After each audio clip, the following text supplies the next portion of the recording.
But I would like to move on to our first session and first speaker of the day.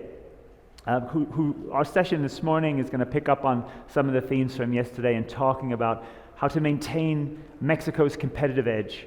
What does Mexico have to do to ensure that it remains an attractive investment location, supply chain hub for the automotive industry, and of course other sectors too. And I think this is really the perfect speaker to do that. He himself has more than 40 years experience in legal affairs and government and international relations, including in the energy sector at Exxon, and he definitely knows logistics. He spent 14 years as the president of Kansas City Southern New Mexico here, which of course one of the two Class A railroads who play such a critical role for vehicle logistics and automotive logistics in Mexico. And since 2020, he has been the executive president of AMIA, the Association of Mexican Automotive Industry, a critical industry association whom many of you of course know, are part of, work with. It represents the voice of the automotive industry and manufacturers in Mexico, including with and to government, regional government and federal government, and of course addresses many issues together. So with that, it's very much my pleasure to welcome Jose Zuzaya from AMIA to share some insights and thoughts with you. Jose.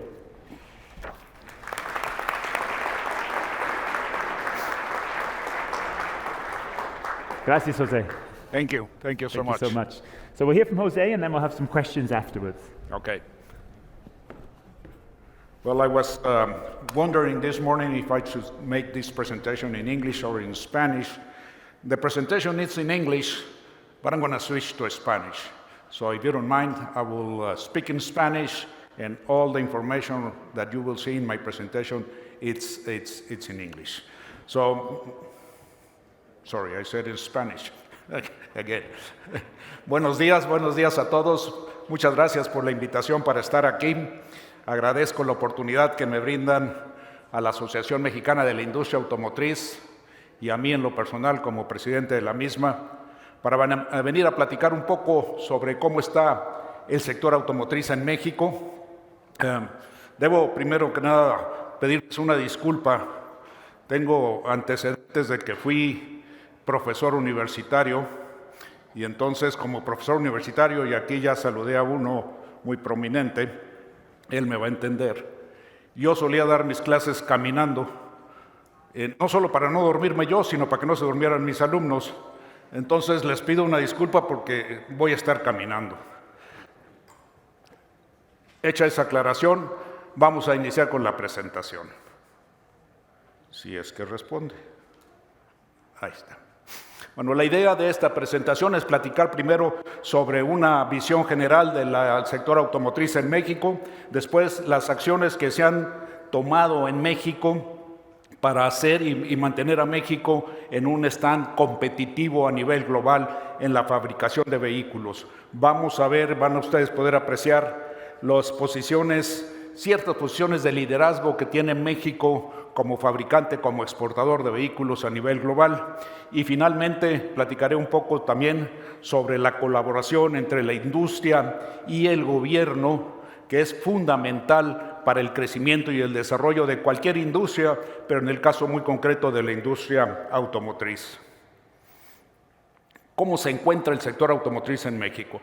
Aquí solamente unos datos que les podrán dar una idea muy general de cuál es nuestra posición. Somos el número uno de los sectores que atraen capital hacia nuestro país, un gran generador de divisas, el número uno también generador de divisas en México. Somos el quinto exportador mundial de vehículos ligeros. 32% de las manufacturas, de las exportaciones en manufacturas provienen del sector automotriz. Séptimo productor de vehículos en el mundo, cuarto exportador de vehículos en el mundo y una contribución de 18.3% al GDP manufacturero y 3.5% al GDP directo. Este cuadro creo que de una forma muy sintética les puede dar una idea muy general de lo que es la industria. para México y sus posiciones de liderazgo en el mundo. Y hay que tomar muy en cuenta estas posiciones de liderazgo en el mundo porque recordemos que estamos en el inicio de un cambio de tecnología automotriz. Una tecnología que dejará de ser tecnología de combustión para traer una tecnología movida por energías limpias. Y este cambio de tecnología presenta retos fuertes y oportunidades fuertes para esas posiciones de liderazgo que están ustedes viendo en la pantalla, puesto que aquí se va a reacomodar todo el esquema global de la producción, exportación y venta de vehículos en el mundo. Y si México no conserva esas condiciones de competitividad, puede no solo no avanzar en estas posiciones, sino perder estas posiciones de liderazgo. Una idea más o menos de cómo se encuentra el balance del intercambio y los ingresos que atrae el sector automotriz. Pueden ver ustedes esa línea azul donde marca que desde el 2006, más de 2006 a este año, el sector automotriz ha generado 84.893 millones de dólares para el país. Ahí se encuentra en comparación con otros factores que también juegan un papel importante en la atracción de divisas, como son las remesas, perdón, no recordaba la palabra, las remesas, el tema del turismo y el tema del petróleo. Y sobresale de manera importante la aportación del sector automotriz. La producción y la exportación de vehículos. Vean qué tan cerca están esas dos líneas. Y aquí es importante mencionar, que creo que no necesita mucha explicación, que de lo que se produce en México, si produjéramos 100 vehículos, 90 se exportan. Ese es el tamaño de la exportación del sector automotriz en México. También eso nos da una muestra y nos está enseñando de forma muy clara y directa el margen que tenemos para crecer en el mercado interno. Yo personalmente creo que el mercado interno debiera dar para más, para mucho más. Hay factores que inciden y no ayudan y no han ayudado a que este mercado interno crezca. Uno de ellos, y si algunos de ustedes me han escuchado en entrevistas en la radio o en la televisión, lo he dicho repetidamente, el tema de la legalización de autos chocolates. Eso, facilitar la regularización de autos ilegales, no solo está perjudicando el mercado interno, está perjudicando el respeto al Estado de Derecho, está perjudicando la atracción de una mayor inversión hacia nuestro país. Creemos que son factores bien importantes que hay que tomar decisiones con mucho cuidado. Lo hemos dicho a todos los niveles del gobierno. Esa no es la forma, no es por ahí. Ya existe un decreto para regularización de vehículos usados y ese es el que debiera seguirse. No con la creación de estos decretos que lo único que hacen es enriquecer a mafias que compran varios autos y los traen al país y aquí los revenden. Y la pobre gente que los compra por ser más económicos, al final pues ahí los tiene parados porque no hay ni refacciones, no saben el estado en que se encontraban, en fin, pero no es el tema de esta plática.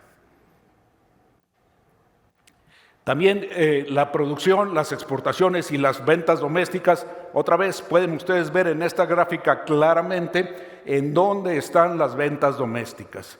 Y hay una gran diferencia, hay una gran distancia entre unas y las otras.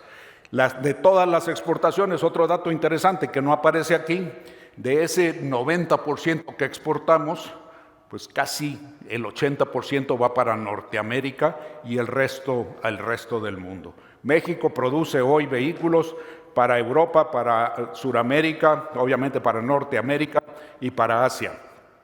Sin embargo, hay una gran atracción hacia el mercado de Norteamérica, no solo por ser el mercado que es, sino por los acuerdos por el acuerdo de libre comercio que tenemos con Estados Unidos y con Canadá, en el que hoy en día, como ustedes bien saben, estamos en un panel de discusión sobre el valor de contenido regional de los automóviles que se fabriquen en Norteamérica. Panel que debe de tener una resolución ya, en estos días vamos a conocer la resolución y en la cual creemos, hay mucha expectativa de que la posición de México y Canadá va a prevalecer sobre la de Estados Unidos en ese panel. Hay otro, no panel, ahorita son consultas en el tema de energía, que también habrán ustedes leído, que también afecta al sector automotriz, y ahí no estamos tan seguros cómo va a terminar. En pláticas recientes en la Secretaría de Economía nos dicen que también estas discusiones van por buen camino y que se va a encontrar un acuerdo entre los tres países. Ojalá que así sea.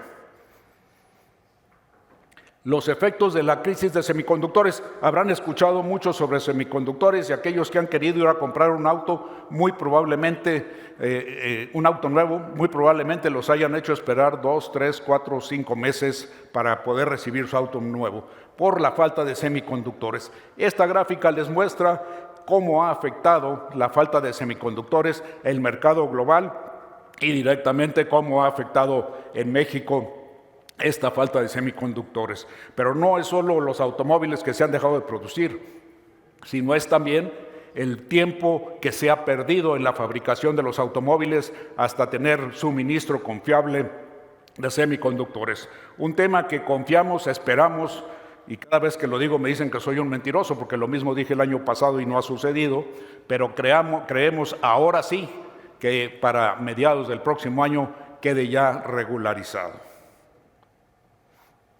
Los prospectos para el 2022-2025. Bueno, la crisis derivada de la pandemia, que todos sabemos que fue un tema de salud, pero que provocó una crisis económica, obviamente afectó directamente al sector automotriz. Como pueden ver ustedes en estas gráficas, no vamos a alcanzar los niveles de producción y ventas previas a la pandemia, sino hasta el año 2025, según el estimado. Pero hay muchas vulnerabilidades que pueden afectar esto. Estamos sujetos a qué sucede primero, que si efectivamente la pandemia se acabó, se fue, y este ya no es un tema. Segundo, qué tan rápido se va a ir dando la recuperación económica.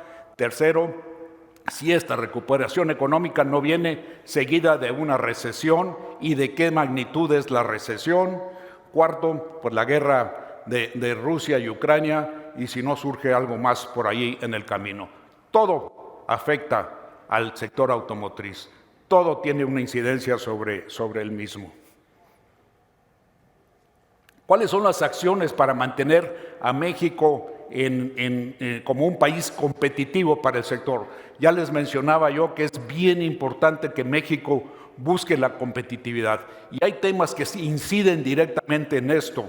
No solo lo económico, no solo si pagas o no sueldos altos o bajos. Yo insisto, México no es ya ni debe ser considerado un país de mano de obra barata. Tiene mano de obra calificada a precio competitivo.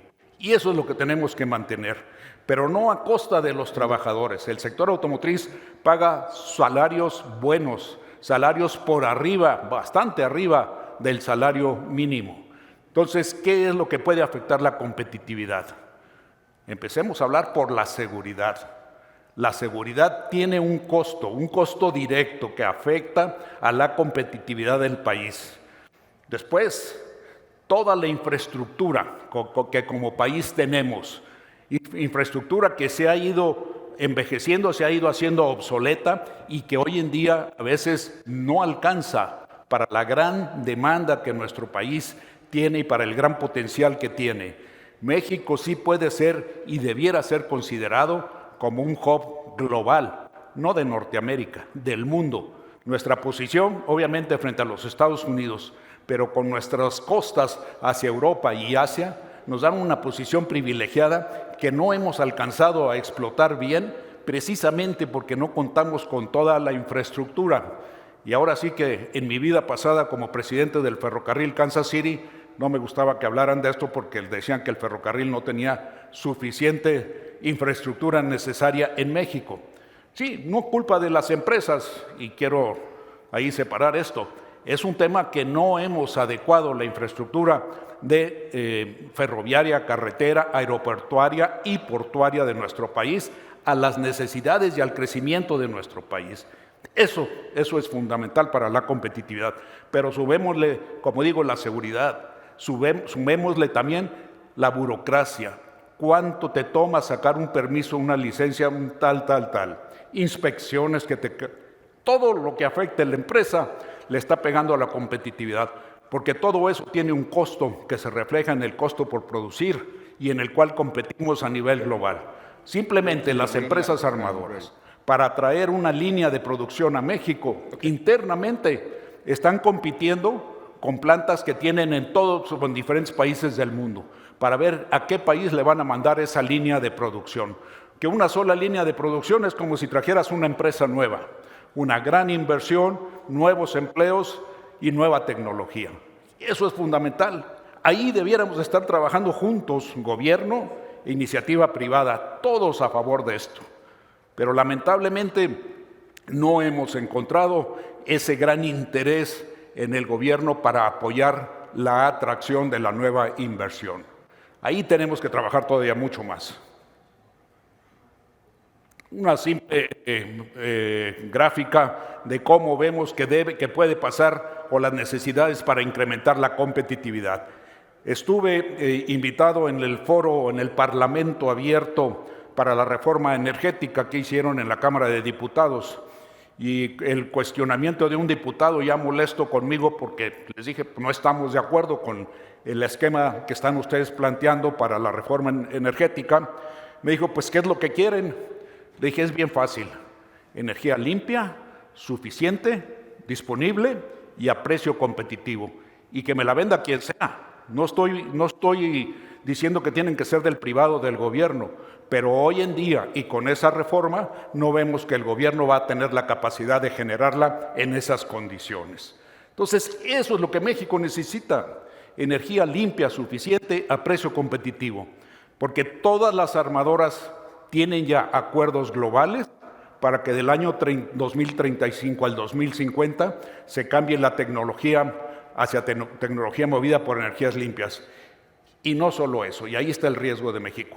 Además, no solo la energía limpia para mover los vehículos, la energía que utilicen para fabricar esos vehículos, esas autopartes, tendrá que ser energía limpia, porque además de los compromisos, hay sanciones arancelarias para los países que no produzcan, que no generen energías limpias en su proceso de producción. Eso sacará de competitividad a muchos países. Ojalá que México no sea uno de ellos. Necesitamos la disponibilidad de la energía limpia. Debemos de atraer inversión en este sector, pero esa inversión no se atrae nada más con decir México es un país que está pegado a los Estados Unidos. Tenemos que mandar señales claras para la inversión.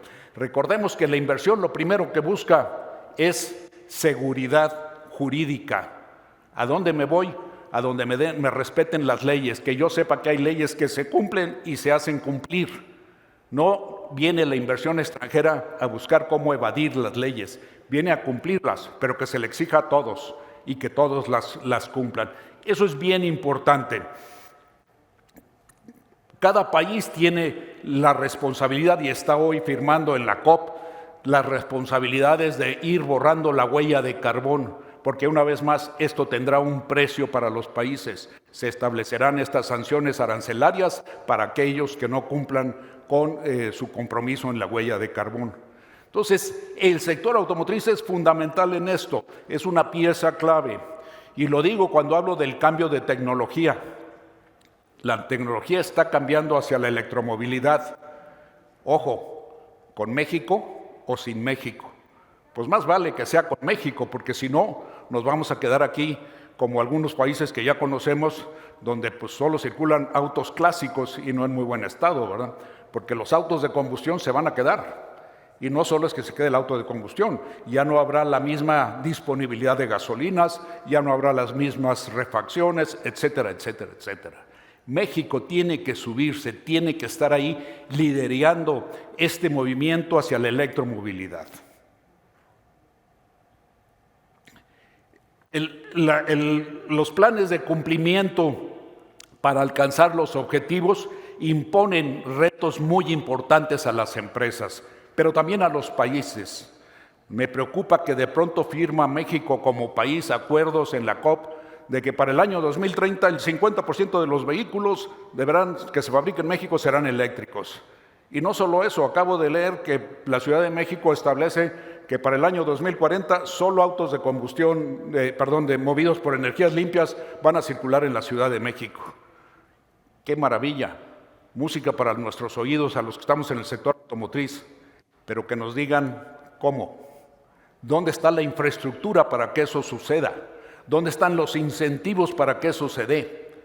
Hay que cuidar eso, hay que trabajarlo junto. Estamos insistiendo mucho. Hemos puesto en la mesa de la Secretaría de Economía un convenio para trabajar juntos hacia la electromovilidad. Hay ya un trabajo que está realizando la Secretaría de Relaciones Exteriores, ahí sí, en conjunto con varios de los actores, incluyéndonos a nosotros, que lo aplaudimos y lo agradecemos, pero creemos que tiene que haber una directriz única del gobierno para sumarnos todos, la iniciativa privada y el gobierno, hacia ese camino. El Tratado México, Estados Unidos y Canadá promueve la integración regional y esto crea fenómenos bien interesantes que México pudiera estar aprovechando de mejor manera. La relocalización, el nearshoring y el decoupling. Estos factores son claves para la atracción de inversión extranjera, sobre todo a México, porque si hablamos de competitividad para producir, es uno de los países en Norteamérica, es el país de mejor competitividad para la producción.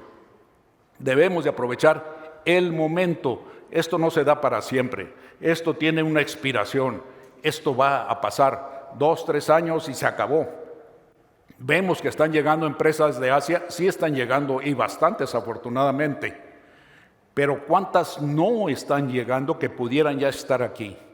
¿Cuántas inversiones fuertes, importantes en el mundo no están llegando a México?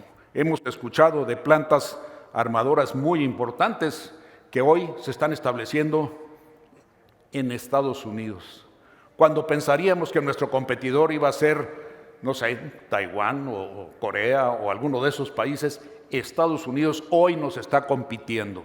Por los factores que ya hablábamos, seguridad juega un papel muy importante.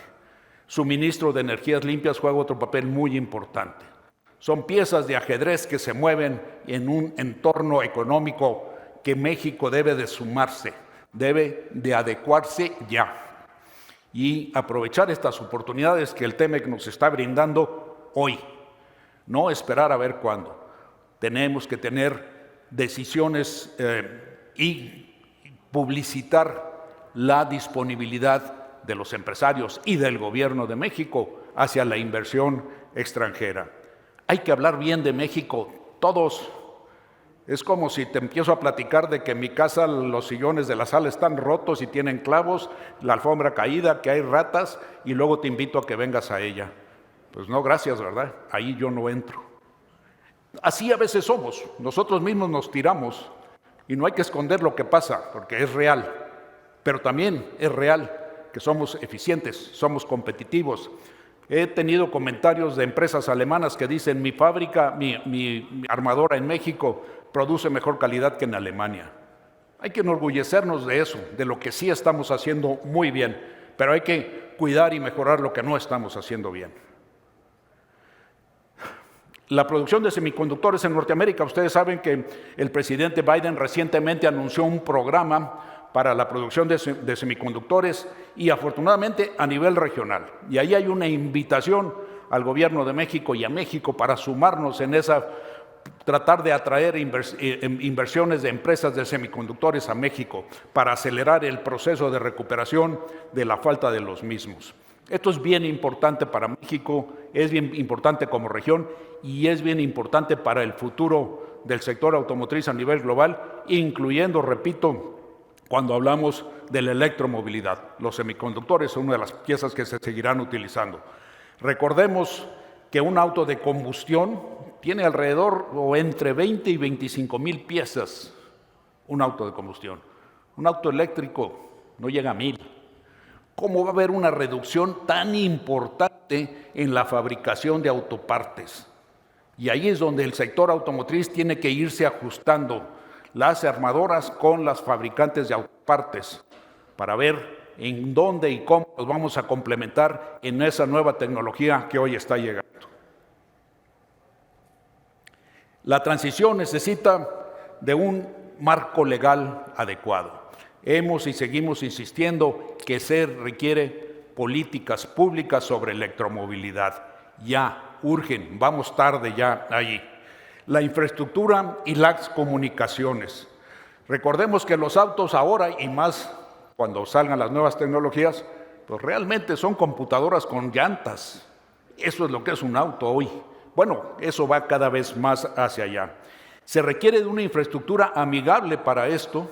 Se requiere una infraestructura de recarga o cambio de baterías, lo que hoy son las gasolineras, y ahora ya empezamos a hablar de electrolineras, que no sabemos si ese va a ser el concepto, pero en fin, los cargadores, en fin, toda esa infraestructura es responsabilidad de la iniciativa privada y del gobierno. Ambos en conjunto debiéramos ya de estar trabajando hacia dónde vamos, cómo llegamos ahí.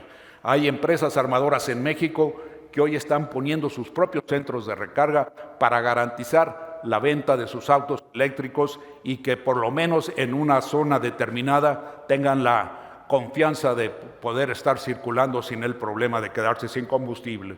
Tienen que haber los incentivos fiscales y no fiscales, bien importantes. Es una nueva tecnología que nos va a afectar a todos, tengamos o no vehículos.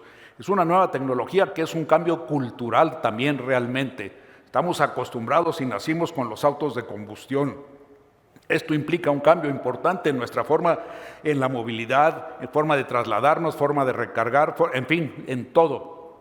Esos cambios culturales tienen que ser incentivados desde el gobierno, tanto en la producción, en la fabricación, en la venta y para el comprador. Ese es un factor importante. Pero no todo es fiscal. También hay incentivos no fiscales, que pueden ser desde el acceso a las carreteras de cobro de manera gratis o con un gran descuento, estacionamientos especiales, carriles especiales, etcétera, etcétera, etcétera.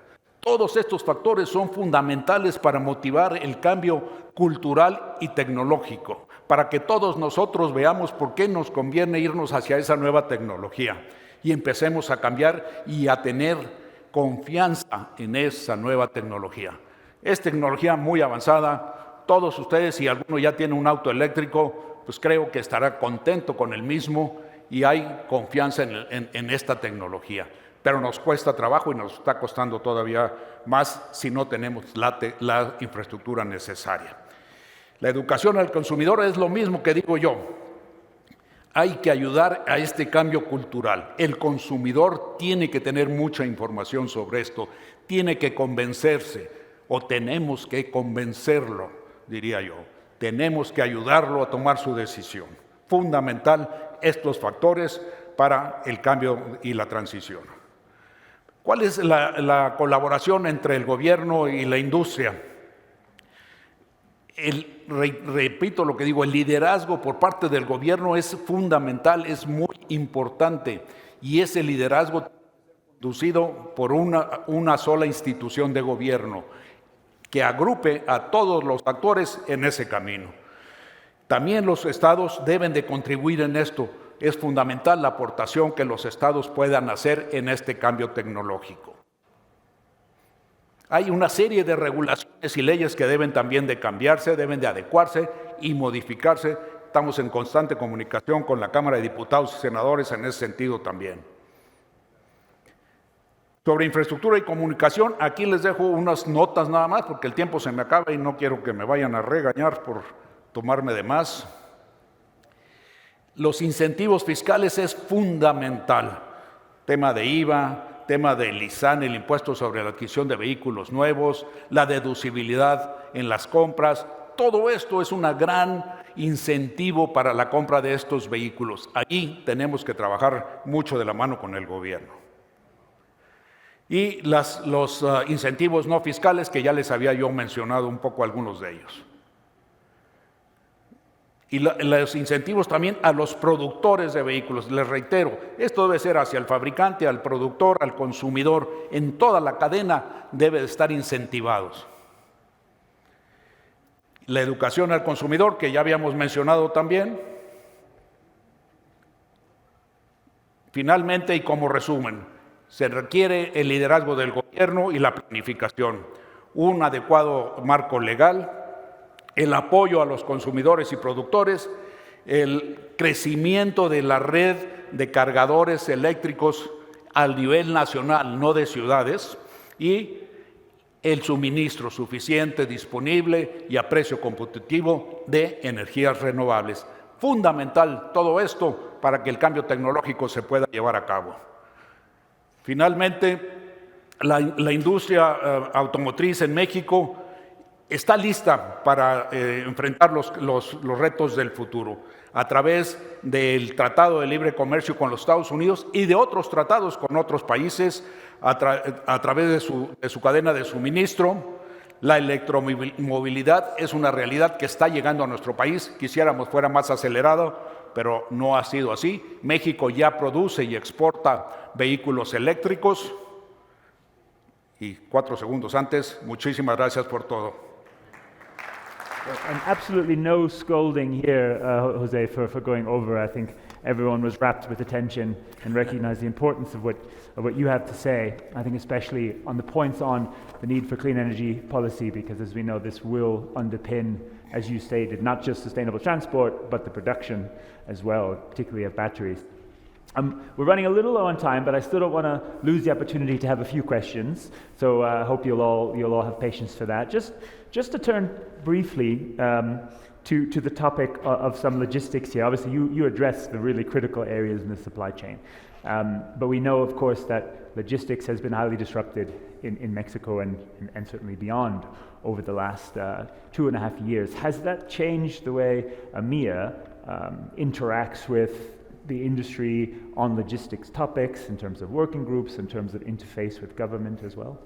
Yeah, as you may know, we have different committees within AMIA to support our members, and logistics has become a very important one, no doubt, and many reasons for that. We continuously are supporting them in different interaction, not only with the government, but also with the railroad companies when they have some issues, also with transportation companies, and with so many others that provide transportation or other services for them. We support them in order to make sure that we can facilitate or help them ease the struggle that is sometimes happen in the logistic area. One of the topics we know is so important to our logistics audience is the issue of cargo security and theft. It's come up a few times at the event over the last day, and some calls for government to recognize and support that. Is it something, again, AMIA is targeting, focusing on with government and with state government to try to improve security in key areas? And you know this from a long industry career in the railroad industry too, where some of those hotspots certainly are. So is that, again, something in focus for AMIA? Oh yeah, we are very active on that, because unfortunately that has been an area of permanent concern on our members. So we established meetings and meetings with different police, federal, local, state, or the Guardia National Guard, or all of them, in order to help them to increase security in some areas. Unfortunately, this lately has not been the case. Unfortunately, we have heard, just this morning I have heard 2 different cases, and but we keep pushing hard in that area. We think the police has good coordination with us, but not so good coordination among them. And also, I think there's a lack of the investigation process. It's not always a follow-up when you caught a thief or stealing a car and making sure that he stays in jail. But that's not new story for me, unfortunately. On the railroad was the same thing. But hopefully, and I see a change on that area, railroad has increased security because they take it into their hands. And I think your points on clean energy are, as I said, so important. We know in Europe, for example, gigafactory, battery factory decisions are being made highly based on access to clean alternative energy and resources. And so if Mexico is going to compete, it will need to improve this. Talk about the need for a plan at the federal level and at the state level. Do you also see room or any sign of collaboration on this at a North American level within USMCA? You mentioned US as a kind of competitor here as well as a friend, of course, but this perhaps also needs regional collaboration too. Yeah, of course. And I have always said, not only in that field, but also regarding all the infrastructure. It's not logical that we are partners, business partners, and you come from a 4 lines highway, get to the border, and then you go to a 2 lines highway when you come into Mexico. There should be an agreement including all the infrastructure for all North America in that area, in that field, in clean energy, in security, in everything that is related to business. That's where we are partners. That's what we should be doing and working together all the way around in the whole area. We are a region, and if we plan to act and react as a region, we have to work together in all the different areas that has some concerns, not only in Mexico, but in other countries. I could imagine a lot of agreement here. The OEMs that we have, like Nissan, are integrated in the region, and so separating this out wouldn't make sense. So I think it's a key point. We're running a bit late, but is there a question or comment from the audience? Whilst we have Jose here, I would extend a few minutes just to allow a question. Of course, it can be in English or Spanish. Right in the back, we'll have a microphone coming to you.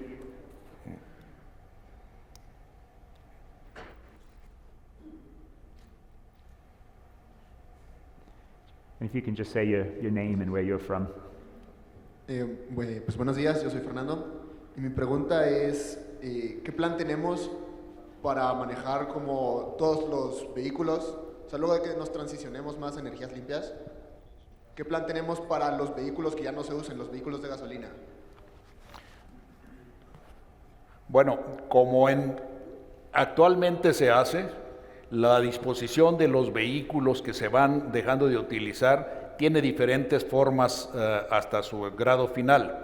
Existen empresas especializadas en separar, compactar piezas, partes, incluso el cascarón del vehículo, para que esto se siga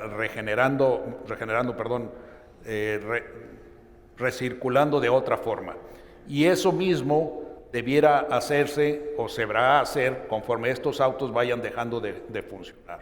Más preocupante, debo reconocer, va a ser que vamos a hacer, por ejemplo, con el esquema de las baterías, que sí son contaminantes en su disposición final, y ahí hay creo mucho por hacer, mucho por hacer todavía para prevenir que eso no nos alcance. That's a good question and good points on the end of vehicle and battery recycling. This will become increasingly important part of the supply chain and indeed for logistics as well. Maybe we can take one more audience question if there is one. Yeah, right here towards the front. There's a mic coming right behind you. Hola. Yo tengo una duda en cuanto a la seguridad de todos los medios de transporte en las carreteras. Sí dijiste que hay mucho robo, mucha inseguridad y no se puede confiar tanto en la seguridad pública porque no están bien coordinados. ¿Qué tan viable sería una opción de seguridad privada o qué tanto pesaría el costo de la inversión ahí?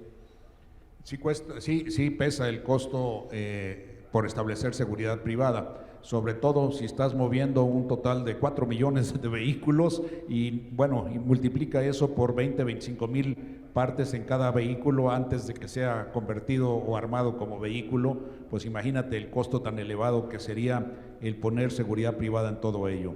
El punto donde yo digo que los ferrocarriles están siendo exitosos es precisamente eso, pero porque un solo ferrocarril, trae N,000 o autos o autopartes o todo, entonces es mucho más económico el costo de la seguridad ahí. Desde luego que ayudaría muchísimo la seguridad privada, pero dispararía el costo. Hoy en día el tema de seguridad está afectando a nivel competitivo, pero no de forma tan dramática todavía. Lo que yo insisto es, no hay que frenar, hay que bajarla, hay que reducir la inseguridad ya. Okay, thank you. Thank you so much for the questions. I think unfortunately we have to leave it there, but I hope, Jose, you have some time to spend here with our audience there. I'm sure there's many other topics really important for EMEA, for the supply chain and logistics, but I think everyone would agree you hit on, to me, the most strategic points in the automotive supply chain, shows the importance of collaborating, communicating with the government, federal and regional, and at a North America level, and indeed beyond. So thank you so much for that and for joining us My here. pleasure. Thank you so much. Muchas gracias.